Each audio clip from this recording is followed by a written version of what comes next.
7 minutes past 8 Central African time, and we're going to be kickstarting this morning's show with a very, very concerning conversation: the safety of learners and teachers in South African schools. That conversation is once again under the spotlight. There are reports that bullying, physical violence, intimidation, and even attacks involving weapons are raising serious questions about whether schools are still providing a safe environment for learning. But as I was doing my research and thinking about this, my initial question was, is this not only a discipline issue, or does it speak to the wider pressures facing schools? Are our schools a microcosmic reflection of what's happening in society, and how is it all affecting teachers, parents, and learners? And I think most importantly, the consequences thereof, which can often be very, very serious, from trauma to learners disengaging from the education and just dropping out. So we'll be looking at that conversation: what is driving the escalation and the violence in our schools, and what can realistically be done to address it. And we'll be joined by NAPTOSA Deputy President Nkosiphendule Ntantala, who's joining us on our platform. Mr. Ntantala, thank you so much for joining us. Welcome to the show. Thank you very much, and good morning to yourself and to your listenership, and thank you for having us. No, pleasure is all ours. Even though it's to discuss, I think, a very, very worrying conversation. I want to start with the bigger picture. Just how serious is the level of violence and bullying currently being experienced in South African schools? Is it of proportion that should be raising national concern? It is very serious, I must say, and it requires that all hands must be on deck. National government, provincial governments, district education places, and everybody, including parents, they must be part of it. It's very alarming. We have never experienced back in the days instances where teachers would die at the hands of their learners dying at school out of being stabbed by others or shot on the way to school, and all those sort of things. The amount of weapons that children carry to schools, and even the extent of danger that you see lurking around the schools. So it's very alarming. Mm-hmm. And I think you mentioned something that's quite concerning. The fact that teachers themselves are also saying, well, they're feeling increasingly unsafe in their own classrooms. And, when one thinks violence in schools, it is often thought to be learner to learner, whether it's bullying, it's violence, is usually school kids amongst themselves. But how did it get to teachers, and how are teachers affected by it? Are we seeing a decline in the amount of teachers that are willing to be in predominantly public schools, because the assumption, and when you look at the pictures, that is where some of these cases are happening? And just generally, how is it affecting teachers? It's a working environment at the end of the day, and you'd want it to be as conducive as possible. It has affected teachers so greatly, such that you will find that there is less commitment and less passion on the part of the teachers to continue with the job that they are supposed to be doing, namely teaching and educating the learners. In fact, when you have conversations with some of the teachers, they will only tell you that I can only do what I can. And there's nothing more that I can do, because learners are unruly, learners can't be controlled. If you admonish the learners in the class or even outside of the classroom, you are bound to meet some form of resistance from the learner, and you may probably be manhandled by some of these learners. So it creates a very negative teaching and learning environment. and doesn't motivate the teachers to stay longer within the teaching profession. You may have seen reports in some of the newspapers that some of the teachers are leaving the profession, mainly because, among other things, the violence that they are confronted with, which results into mental strain. So it's very problematic, really. You know, I think it's not a secret that generally South Africa, you know, we are a very violent society, and what could be happening in our schools could be a microcosmic of what is happening in society. Because at the end of the day, children are going to emulate what they see, whether it's at home or it's in their communities.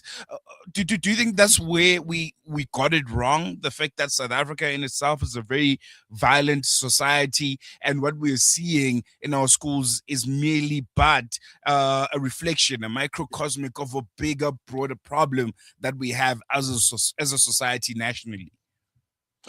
You make a very important point there to say that the schools are indeed a microcosm of the society.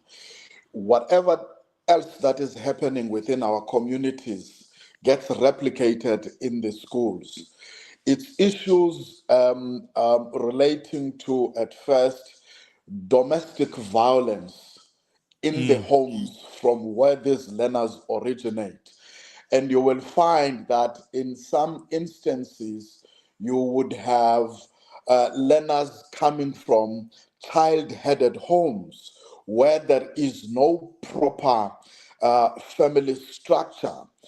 And in some instances, you would have learners coming from homes where it is difficult for the parents to put food on the table because of issues relating to poverty and unemployment. And unfortunately, even in instances where we're confronting government, where we demand as communities that we must receive certain services, we have normalized that our demonstration marches always turn out to be violent. And so I am saying you find almost in every space that our societies, our communities has normalized violence as being part of a solution to some of the problems that we encounter.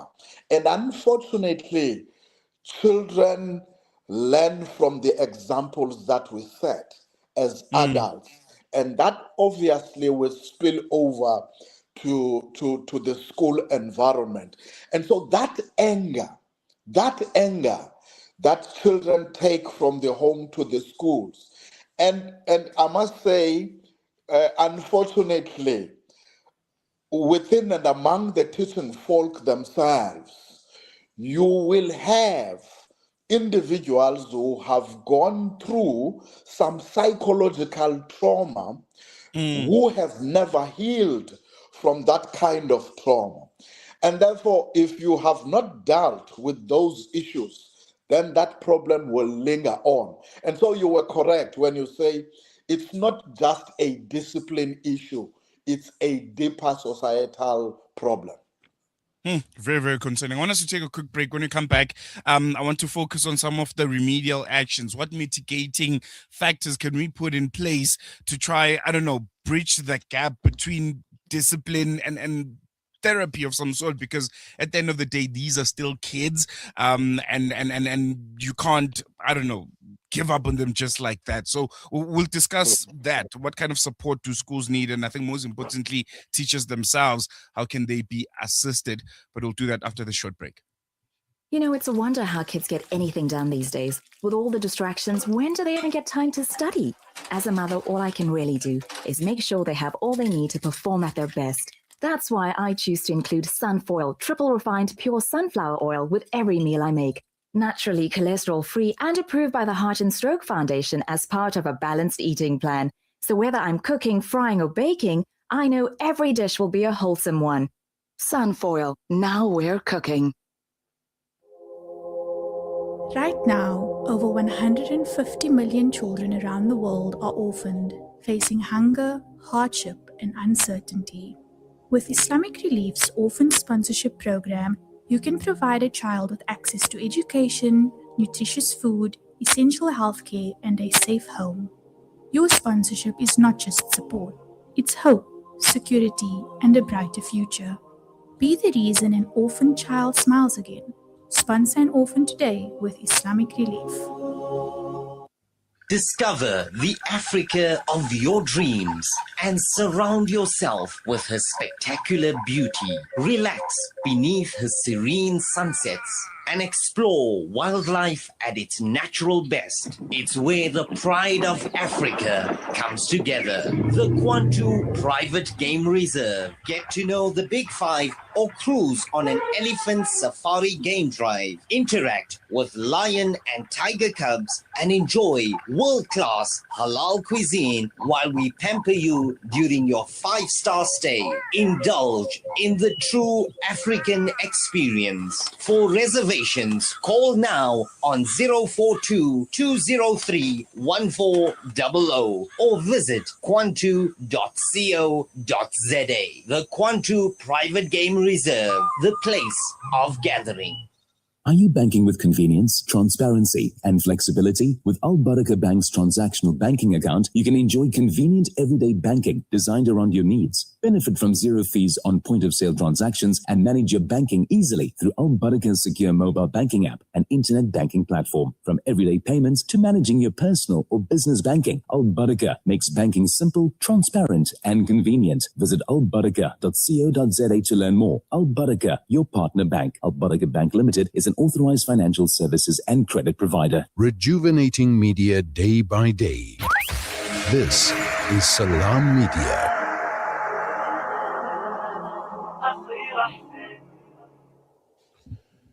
90 minutes past 8 Central African time. If you just joined us, I'm in conversation with Nkosiphendule Ntantala. He's the Deputy President of NAPTOSA, and we're having a conversation around violence in South African schools and how it is escalating to be a crisis, not only affecting learners themselves, but affecting teachers who don't see schools as a conducive working environment anymore and have essentially lost the passion to teach the future generations of the school, which puts, I think, the whole country in a very, very precarious position. Babu Ntantala, thank you so much for staying with us. Before we went on to that short break, I wanted us to return with solutions, if there's any. Are there mitigating factors that can be put in place to make sure that this doesn't become a generational problem where we lose generations upon generations of school-going children because of violence and the bullying that's happening in our schools? And also, from what you guys have picked up into the schools themselves, particularly the public schools in our townships and our rural areas, would you say enough support is, being put in place to deal with the violent behavior, or we're simply expecting teachers once again to manage problems that go far beyond teaching while they struggle as it is with resources and just conducive teaching learning environments? Yeah, thank you very much. You make a very important point. The question of the support, and I must say there isn't adequate support to support the teachers to manage this problem. But that's not where I want to start. I want to start with the role that teachers can play. I subscribe to a school of thought that says if you're going to do anything and do it effectively and successfully, you must arm yourself with knowledge and information about that particular issue. And so I want to first encourage teachers that the most important thing that they can do under the circumstances is to first read and learn, gather information and knowledge around positive discipline. Because I must say, you find that in some instances, these incidents are as a result of learners retaliating from corporal punishment, which is meted out by the teachers. Of course, we know corporal punishment was outlawed donkey years ago. So I'm saying the first thing that teachers must do, read, gather knowledge around positive discipline, so that you don't have the issues around corporal punishment. It's important that we must look back at our lives as teachers, look back at the time when we were learners.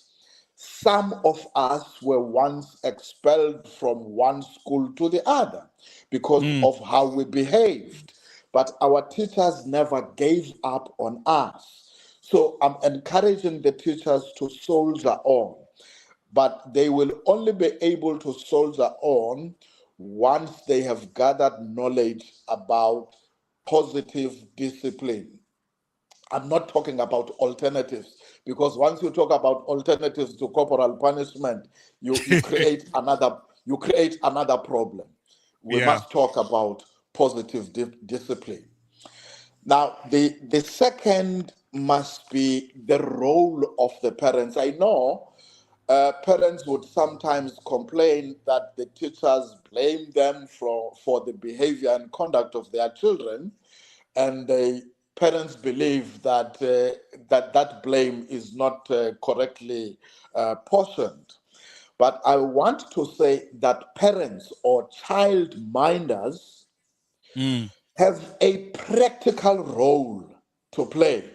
I know some of the parents would wake up very early in the morning and would not see their children off to schools.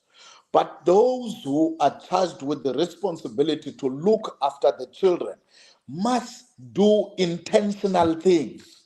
What does your child carry to school? What is in that school bag that your child carries to school? Because when you prepare lunch for that child, you know what should be in the lunch box. So should you also know what is in the bag that your child carries to school. I'm not saying this is going to be a watertight kind of a strategy, but at least you will be able to minimize the possibilities of learners carrying weapons to schools, because at some point, the child will also be tired of sneaking around and hiding a weapon so that they may get it to school. So I'm saying that's a practical thing that child minders and parents can do, you see, to help the schools as part of the support. Secondly, when parents are called to schools, at least to give that 1 hour or 2 hours to listen to the teacher when that teacher tells you about the issues related to the education of your child. I again make the example. Any parent who is going to cook food for their family, they are very careful about what they put into that pot. Because if they are not careful about the kind of food that they put in that pot, the ingredients that are put there, those may have potential danger for the family. And so I'm saying that's the same attitude that parents should adopt towards schools. What is it that my child gets taught at that school? And so we must develop that keen interest to know from the teachers what is happening about my child at school. Now, the other thing is support from education officials. Schools are not an island. Schools are entrusted to district officials to monitor, to assist the teachers, to evaluate the progress of the schools in every respect. And so district officials must play that role. I always quote that there is a protocol that the department crafted in 2018 to deal specifically with incidences of corporal punishment in the schools. Now, part of the responsibility that is given to provincial departments and districts of education is to ensure that they send circulars to schools twice a year to speak specifically on issues relating to corporal punishment. But it's not happening. That is not happening. I can confirm it is not happening. So I'm saying it's those things that are contained in policy, school safety policies. It's those things that are contained in the National School Safety Framework that we must do, that officials must monitor that the schools are doing, so that at least we minimize some of these things. But the biggest takeaway for me is dealing with psychosocial issues for both teachers and learners. People always tell me, whenever I make this point, that government would never afford to have psychologists in every school. But I am saying collaboration between Department of Basic Education and Social Development could at least give us social workers to deal with the psychosocial issues before they even culminate into issues of violence. I'm saying we must not be reactive, we must be proactive. And I'm saying that collaboration between Department of Basic Education and Social Development would give us those social workers, so that at the lower level of incidents, those matters are prevented before they escalate into something very big. But there have it, Nkosiphendule Ntantala, Deputy President of NAPTOSA. Thank you so much for joining us, and I think for dissecting what is becoming a growing concern around violence and bullying in South African schools. Really appreciate it. Thank you very much. Thank you for having us. And with that, we're going to take a quick break. News and views will continue after this. The following is a paid political advertisement.